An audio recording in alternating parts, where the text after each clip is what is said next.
வணக்கம் மக்களே, welcome to FDA bus with Mohi. So இன்றைக்கி வந்து நிறைய தமிழ் படங்கள் வந்தாலுமே நான் இன்றைக்கி ஹாலிவுட் படத்துக்கு தான் ப்ரையாரிட்டி கொடுக்க போகிறேன். ஸோ ஃபஸ்ட்டு நம்ம பார்க்கக்கூடிய படம் என்ன அப்படின்னு கேட்டிங்கன்னா, ஒரு ஹாலிவுட் அட்வென்ச்சர் த்ரில்லர் மூவியாக ரிலீஸ் ஆகிருக்க ட்ரான் எரேஸ் படத்தினுடைய விமர்சனம் தான் பார்க்க போகிறோம். இந்த படமானது பார்த்தீங்கன்னா, இதற்கு முன்னாடி ட்ரான் லெகசி அப்படின்னு சொல்லிட்டு 2010 ரிலீஸ் ஆன படம். அதுக்கப்புறம் இதோட சீக்குவலாக இப்போ இந்த படம் ரிலீஸ் ஆயிருக்கு. லிட்டரலி 15 வருஷம் கழிச்சு இந்த படம் ரிலீஸ் ஆயிருக்கு. ஆக்சுவலி அந்த படத்துக்கே பயங்கரமான மவுசு. டிஸ்னி சைட்லேருந்து பேசப்பட்ட ஒரு படம்னா அது அந்த படம் தான். பட் பெருசாக அந்த டைமில் ஆதரவு இல்லை. பட் அதுக்கப்புறம் படம் ஓடிடிலாம் பயங்கர சூப்பர் டூப்பர் ஹிட். ஸோ இந்த படம் அதே மாதிரி சூப்பர் டூப்பர் ஹிட்டாக வந்திருக்கா இல்லையன்றதை நம்ம டீட்டெயிலாக ரிவ்யூவில் பார்க்க போகிறோம்.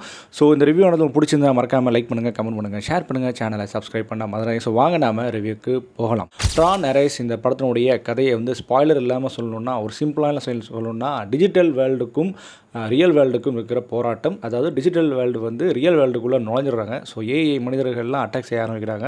ஸோ இதுலேருந்து இந்த ரியல் வேர்ல்டு எப்படி தப்பிச்சுதா இல்லையான கதை நோக்கி தான் நகருது. ஸோ இந்த படத்தினுடைய பாசிட்டிவ் அண்ட் நெகட்டிவ் பற்றி பேசுவோம். ஃபஸ்ட்டு பாசிட்டிவ்னா, கண்டிப்பாக ஒரு விஷுவல் எக்ஸ்பீரியன்ஸ் பண்ணக்கூடிய ஒரு நல்ல படம் சொல்லலாம். ஏன்னா படத்தில் அவ்வளோ கலர்ஸு, முக்கியமாக இந்த ரெட் கலர்ஸோட டாமினேஷன் இந்த படம் ஃபுல்லாக செம்மையாக இருந்தது. அண்ட் இந்த படத்தை நீங்கள் பிக் ஸ்க்ரீனில் பார்க்கும்போது ஒரு பயங்கரமான விஷுவல் ஸ்பெக்டக்கிள்ஸாக இருக்கும். அந்தளவுக்கு செம்மையான ஒரு ஒர்த்தியான ஃபீல் கொடுக்கும். அந்தளவுக்கு இந்த படத்தில் விஎஃப்எக்ஸ்லாம் போட்டு சாப்பிட்ருக்காங்க. ஸோ விஎஃப்எக்ஸாக இந்த படத்துடைய மெயின் அங்கம் சொல்லலாம். அதேமாதிரி அதுக்கு உண்டாகப்பட்ட அண்ட் சிஜி ஒர்க்காக இருக்கட்டும், அதுக்கு உண்டாகப்பட்ட சவுண்ட் எஃபெக்ட்ஸாக இருக்கட்டும், அதுக்கு உண்டாகப்பட்ட கிராஃபிக்ஸ் டிசைனிங்காக இருக்கட்டும், ஒரு 9 இன்ச்சஸ் அவர்களுடைய கம்போசிங்காக இருக்கட்டும், பேக்ரவுண்ட் மியூசிக்காக இருக்கட்டும், ஒரு 3D எஃபெக்ட் நல்லாவே கொடுத்தது. அதுவும் அந்த ரேஸ் போகிற இடத்துலலாம் அந்த 3D எஃபெக்ட்ஸ் ரொம்பவே நல்லா இருந்தது. படத்தில் ஆக்ஷன் சீக்வன்ஸ்லாம் அதுக்கெல்லாம் சான்ஸே இல்லை. நல்ல ஒரு ஆக்ஷன் சீக்வன்ஸ், அதுவும் ஒரு குறிப்பிட்ட ஒரு ஆக்ஷன் சீக்வன்ஸ் அதாவது கிட்டாவை கூட்டிகிட்டு ஓடுற மாதிரி ஒரு சீக்வன்ஸ். அதில் வர சீனே செம்மையாக இருந்தது. அதுமாதிரி அந்த டிஜிட்டல் வேர்ல்டு ரியல் வேர்ல்டுக்குள்ளே இறங்குற அந்த சிச்சுவேஷன், அது எல்லாமே இந்த படத்தில் ரொம்ப சுவாரஸ்யம் உண்டாகிடுச்சுன்னு சொல்லணும். படம் 2 hours தான், பட் போர் அடிக்காத ஸ்க்ரீன் பிளேயாக அமைஞ்சது. ஜாரட் லீட்டோ பார்த்திங்கன்னா தொடர்ந்து படங்கள் ட்ரை பண்ணிகிட்டே தான் இருக்கார். பட் இந்த படம் அவருக்கு பேசும்படியான ஒரு படமாக அமையும். பட் இதில் பர்ஃபார்மன்ஸ் வைஸாக ரொம்பவே நல்லா பண்ணியிருந்தார். அப்புறம் கிரிட்டா லீ அவங்களுடைய பர்ஃபார்மன்ஸ் சரி இந்த படத்தில் பேசும் பொருளாகவே இருந்திருக்கு. அண்ட் இதை தாண்டி ஈவனாக இருக்கட்டும், அப்புறம் ஜெஃப்ரி பிரிட்ஜஸாக இருக்கட்டும், அண்ட் இந்த படத்தினுடைய எல்லா ஆக்டர்ஸுமே கொடுத்த வேலையை ரொம்பவே சிறப்பாக பண்ணியிருக்காங்க அப்படி தான் சொல்லி ஆகணும். படம் ஃபுல்லாகவே நம்மளை ஏதோ ஒரு வகையில் உட்கார வச்சது. அதுக்கான முதல் காரணமே விஷுவல் தான். இந்த படம் போய் பார்க்கணும் அப்படின்னு தோன்ற காரணமே விஷுவலாக தான் அமைஞ்சது. பட் இதை தாண்டி இந்த படத்தில் ப்ராப்ளம்ஸ் என்ன அப்படின்னு கேட்டிங்கன்னா, என்ன பெட்டர்மெண்ட்டாக வந்திருக்க வேண்டியதுன்னா கதை. ஸோ கதை தான் இந்த படத்தில் வீக்காக இருந்ததுன்னு சொல்லலாம். ஏன்னா நீங்கள் ட்ரான் லெகசியில் ஏதாவது கதை இருந்தது, அதில் நிறைய கான்ஃப்ளிக்ட் இருந்தது, நிறைய ப்ராப்ளம்ஸ் இருந்தது, அப்புறம் சில ட்விஸ்ட் அண்ட் டர்ன்ஸ் இருந்தது.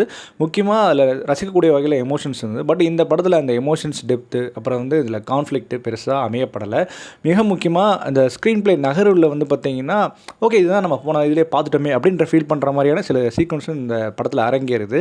அண்ட் கதையாகவும் சரி, கதை சொல்கிற விதத்துலையும் சரி, ஏதோ ஒன்று மிஸ் ஆகுது அப்படின்ற மாதிரி இருக்குது. ஏன்னா படம் ஃப்ரம் ஸ்டார்ட் டு எண்ட்லேருந்து தெரிஞ்சது நம்மளுக்கு இதை நோக்கி தான் நகரப்படுது அப்படின்ற மாதிரி. அண்ட் இதுக்கான ப்ரெடிக்டபிளான ஸ்க்ரீன் பிளேயோட தான் போகுதுன்ற மாதிரியும் நோட் பண்ண மாதிரி தான் இருக்குது. ஸோ ஏதாச்சும் கொஞ்சம் உள்ள நிறையா திணிச்சிருக்கலாம், இல்லை கொஞ்சம் கொண்டு வந்திருக்கலாம் எக்ஸிக்யூஷனாக. பட் அது கொடுக்க தவறிட்டாங்களோ அப்படின்னு தோண வைக்குது. அண்ட் நிறைய ஒரு சில கொஷின்ஸ்லாம் கேட்க தோணுது. எஸ்பெஷலி பார்த்திங்கன்னா லாஜிக்கல் ரீதியாக அதெல்லாம் எடுத்துக்கிற மாதிரி இல்லை சில விஷயங்கள். அதேமாதிரி முடிச்ச விதம் கூட எனக்கு பெருசாக சாட்டிஸ்ஃபைடாக இல்லை.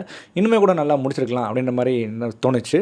ஸோ மொத்தத்தில் இந்த படத்தை பார்க்கலாமா வேணாமா, இல்லை கண்டிப்பாக பார்த்தே தீரணுமா அப்படின்னு கேட்டிங்கன்னா, என்னை பொறுத்த வரைக்கும் உங்களுக்கு விஷுவலாக ஒரு படத்தை போய் தேட்டரில் பார்க்கணும், என்ஜாய் பண்ணணும், அதுவும் 3Dயில் நல்ல ஒரு விஷுவல் இம்பேக்ட் கொடுக்குற அளவுக்கு படம் பார்க்கணும் அப்படின்ற பட்சத்தில் இந்த படம் உங்களுக்கான படமாக இருக்கும். இந்த படத்துக்கு கண்டிப்பாக எனக்கு தெரியும் மிக்சரான ரிவ்யூஸாக வரப்போகுதுன்னு. ஏன்னா ஸ்டோரி வைஸாக தான் இந்த படம் வீக்கு, மற்றபடி விஷுவல் வைஸாக ஸ்ட்ராங்கு. ஸோ இந்த படத்துக்கு நம்ம கொடுக்கக்கூடிய ரேட்டிங் என்ன அப்படின்னு கேட்டிங்கன்னா 5க்கு 3.2. ஸோ இந்த மாதிரியான மூவி ரிவ்யூஸ் அண்ட் ரெக்கமெண்டேஷன் நம்ம சேனல் தொடர்ந்து ஃபாலோ பண்ணிங்க. ஸ்டே வித் மீ அப்படி ஃபர்ஸ்ட் வித் மோகி.